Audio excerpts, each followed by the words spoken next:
For remote meetings, generally the attention span of people during remote meetings is even shorter than in in-person meeting.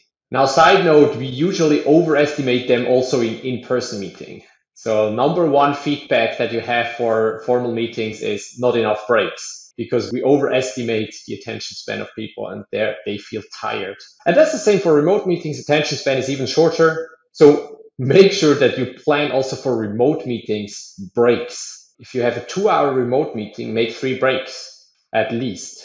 Even better, 4 every half an hour. Make sure that you structure your agenda in a way that you don't have topics that are not broken down or you don't know where to make breaks. So pay attention to breaks. Number 2 for remote meetings is the opening is very important. In a physical space, when we come together, we have this chit chat before, right? We never entered the meeting room exactly at the same moment. So you have a couple of people that come in, then you have the second, the third, the fourth, fifth, and in a physical room, they're naturally starting to speak to each other.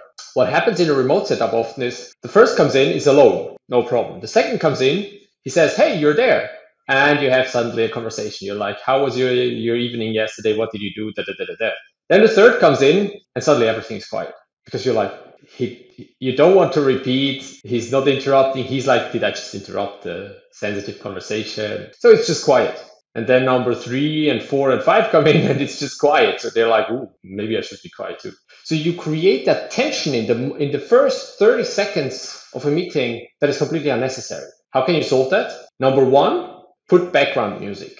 For those 30 seconds, 1 minute, 2-3 minutes before the meeting actually starts, put background music. That calms people already. And side effect, it's super easy to start the meeting as a meeting leader because you can take down the music. Suddenly everyone knows, oh, now we get started. Second, prepare a check-in question that is visible to everyone. What are the stickers on your computer mean to you? Simple question, check-in question, people can start talking about, and everyone is like, hey, and what are your stickers when someone new is joining? So you give the possibility to have those calm down conversations at the beginning of the meeting. And then to run the meeting, a lot of breaks. And remember, attention span is shorter for remote meetings, which makes preparation even more key. Crystal clear questions in your agenda. Good preparation materials.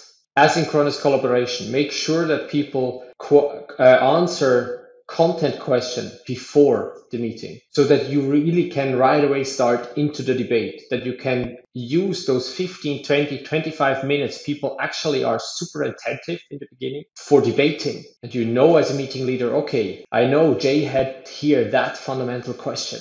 Bam, Jay, what triggered you that question? And how did you think about the topic? Enter into the conversation right away. Enter into the debate right away. And don't let people present slides. That's the worst thing you can do in a remote meeting. It's also bad in a physical meeting. It's bad in a hybrid meeting. In a remote meeting, you're going to lose people right away.